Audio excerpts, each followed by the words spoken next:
Hi, welcome back to Campbell's Freedom Farm. All right, so before I start, I gotta say the picture in the front of the video is a picture of Garrett with all of his 4th of July outfit. It is adorable, and they're celebrating that it's his first 4th of July.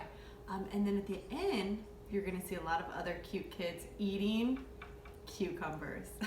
So with 4th of July, you know, of course we always have the fireworks and everything, but even better than all of that, we have fresh cucumbers and watermelon. So this is the time I'm gonna show you a simple but delicious cucumber salad. Okay, so all of my ingredients fit in this bowl. How simple and easy. So first we have our cucumber. Now if you don't have this tool, this is the one tool that I would tell you need to buy. I always used to laugh at it. I think you've probably heard me say that in other videos, but it's wonderful. All you do is just go like this. It saves a lot of time too, instead of cutting it up really thin. And if you're not that good of a cutter, this is perfect. Then you get this really beautiful, even slices.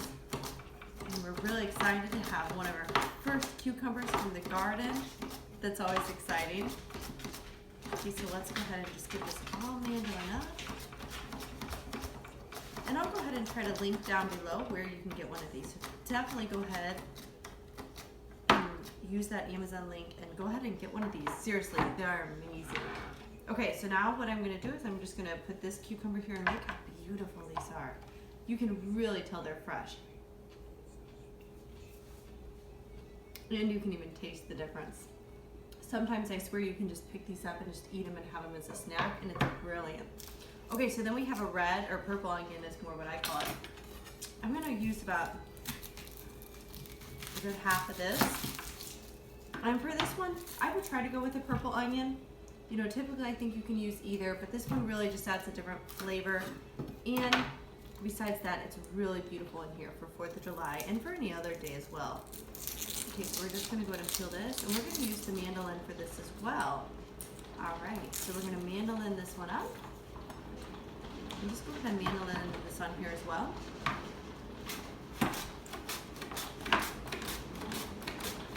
Now, I will say if you have the guard, you should use the guard on this.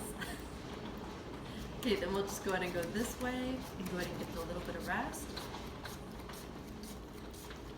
And then we have 3 more wonderful ingredients.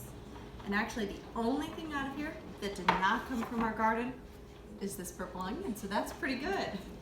Okay, we're gonna go ahead and put these all in here. We're gonna go ahead and break that up.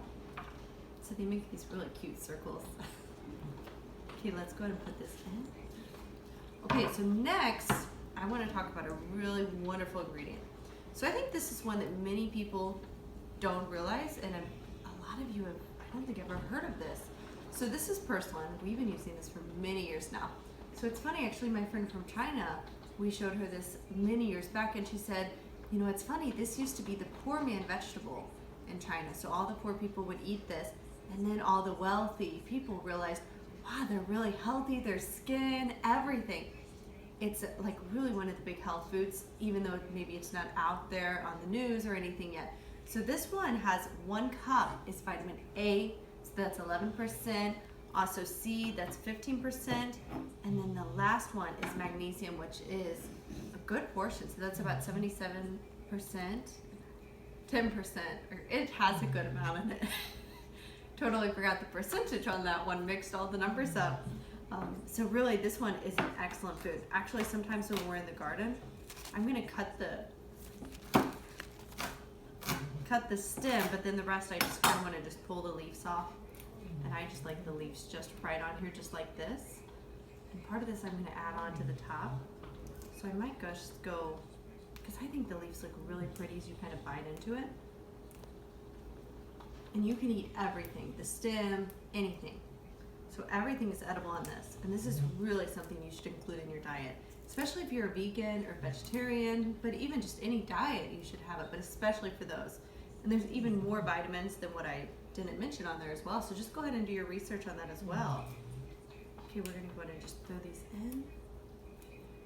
And we're gonna just roughly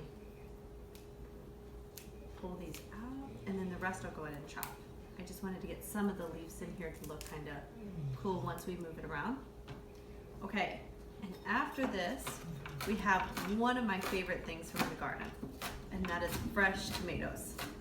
So when I was little, my mom grew these little tomatoes, you know, the little cute cherry tomatoes, and the neighbor, but even just me individually, would go out there and we would sneak into the garden, almost like little bunnies, and we would eat them all. And later on, she thought there was something wrong with her tomatoes because it wasn't producing any, but we would just eat all of it.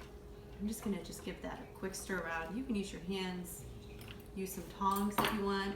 Okay, so the next is the tomatoes. And just the smell of those tomatoes is amazing. Okay, so we're gonna go ahead. This one, it's harder to use a mandolin to cut tomatoes. They're just too soft in the inside, it falls apart.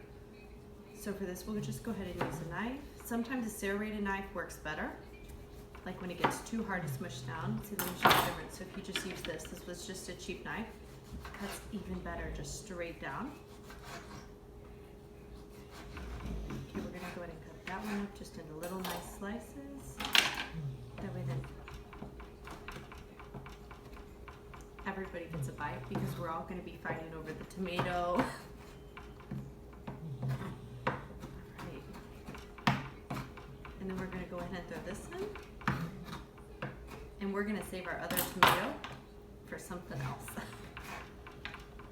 Okay, we're gonna go ahead and toss that in. The last thing that I'm gonna put on is our basil. Okay, so this is just more of the Italian basil. It's really delicious. You can use any type of basil that you want, but this one does really have a good fragrance in it. It really blends all the flavors wonderful together. All right, so let me go ahead and give this one a quick stir around. Okay. So before I put the basil, I'm gonna take pink salt, use whatever kind of salt you want. I just want to stir it around, that way then every bite gets a good taste. We also have the rainbow peppercorn, so we're going to go ahead and put some of that. This is one of my favorite ones. And we are running a little low on that one, but we do have another one. All right, I'm going to stir this one more time. And look how beautiful this looks already.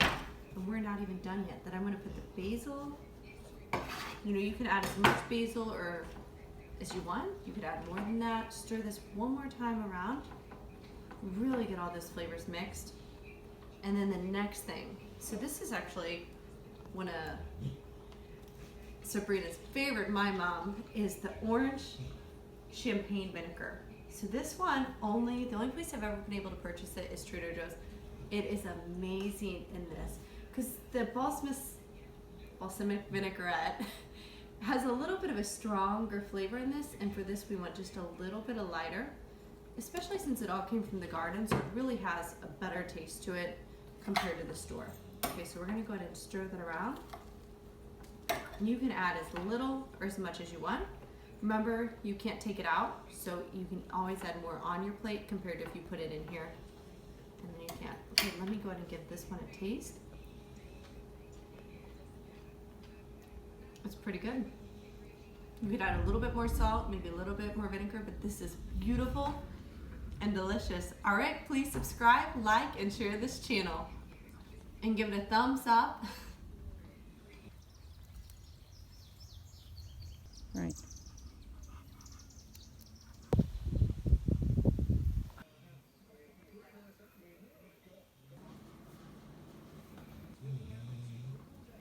Okay, let me go take this.